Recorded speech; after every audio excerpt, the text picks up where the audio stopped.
Hi అండి, welcome to our channel Shailaja చేసింది. ఈరోజు నేను టమాటా రైస్ చేయబోతున్నాను. దానికి కావాల్సిన పదార్థాలు టమాటాలు, ఉల్లిగడ్డలు, పచ్చిమిరపకాయలు, చిన్న ఉల్లిపాయలు అండి.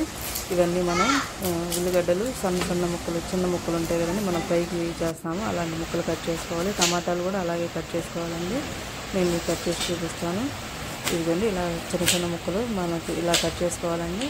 ఇలా కట్ చేసుకున్నప్పుడు మనం ఫ్రై చేసేటప్పుడు ఇది పూర్తిగా వేగకుండా మన పంటి కింద తగిలేలాగా లైట్గా వేయించుకోవాలండి.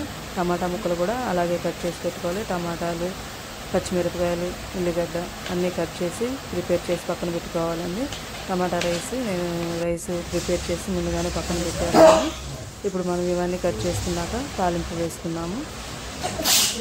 అల్లం చిన్నులపై పేస్ట్ కూడా కావాలండి. దీనిలోకి కరివేపాకు అన్నీ ప్రిపేర్ చేసి పక్కన పెట్టుకున్నానండి. ఇప్పుడు నేను మీకు చేసే విధానం చూపిస్తున్నాను.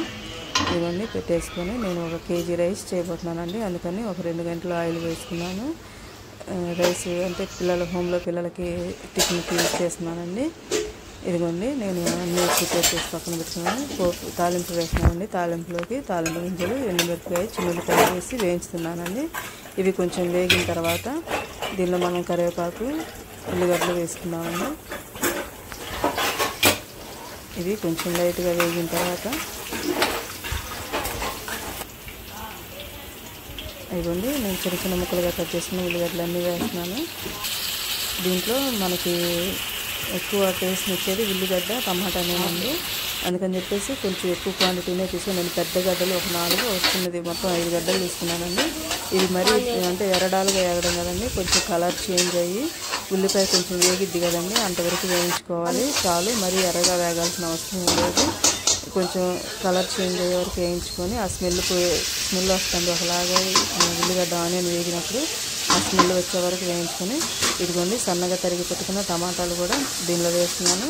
టమాటాలు కూడా వేసిన తర్వాత అవి కొంచెం మగ్గిన తర్వాత అల్లం చిన్నులపాయ పేస్ట్ వేసుకోవాలండి. దీంట్లో కొంచెం మధ్యాక ఇదిగోండి, నేను ఒక 4 పచ్చిమిరకాయలు పొడవుగా కట్ చేసి వేసాను.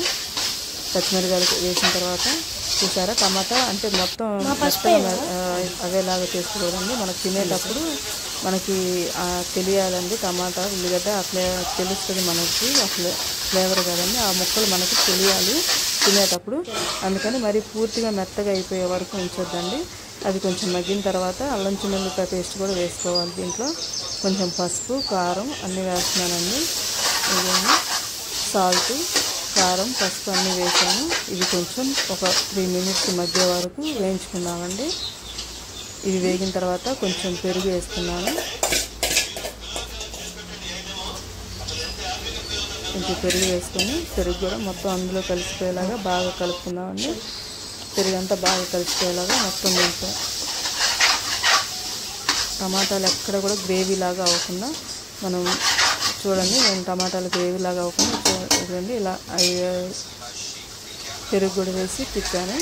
తర్వాత లాస్ట్ అండ్ ఫైనల్గా మనం గరం మసాలా 1 స్పూన్ గరం మసాలా వేసుకోవాలండి. ధనియాల పొడి ఉంటుంది కదా, అది 1 స్పూన్ వేస్తున్నాను.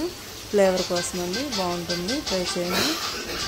ట్రై చేసి మీ కామెంట్ మాకు తెలియచేయండి. ఇవన్నీ బాగా ఇప్పుడు మనం పసుపు, సాల్ట్, కారం, గరం మసాలా, పెరుగు వేసామండి. ఇవన్నీ బాగా పట్టేలాగా ఒక 2 మినిట్స్ అలా తిప్పుకొని టమాటాలు పేస్ట్ లాగా అయిపోలేదండి. చూడండి, ముక్కలుగా కనిపిస్తూనే ఉంటుంది. ఇప్పుడు మనం లాస్ట్గా రైస్ వేసుకోవాలి. రైస్ వేసుకొని చాలా సింపుల్ ప్రాసెస్ అండి. మనం కొంచెంగా ఇప్పుడు నేను కొంచెం రైస్ వేసానండి. రైస్ వేసి మొత్తం కలుపుకున్నాను. ఇదిగోండి చూడండి, ఇంకా నాకు రైస్ పట్టిద్ది దాంట్లో. ముందు ఇది కలిసిన తర్వాత నేను మిగతాది రైస్ వేసి కలుపుతానండి. 1 కేజీ రైస్కి ఒక పెద్దవి సైజులో ఆనియన్స్ ఒక 4 తీసుకున్నానండి. ఒక చిన్నది మొత్తం 5 ఆనియన్స్, 6 టమాటాలు తీసుకున్నానండి. నాకు కేజీ రైస్కి అవి సరిపోయేవి. ఇదిగోండి, చాలా సింపుల్ ప్రాసెస్ అండి టమాటా రైస్. ఇలా మనం ఉట్టిగా తిన్నా కూడా చాలా టేస్టీగా ఉండిద్ది. నేను లాస్ట్ అండ్ ఫైనల్గా కొత్తిమీరతో గార్నిష్ చేశాను. ట్రై చేసి మీ కామెంట్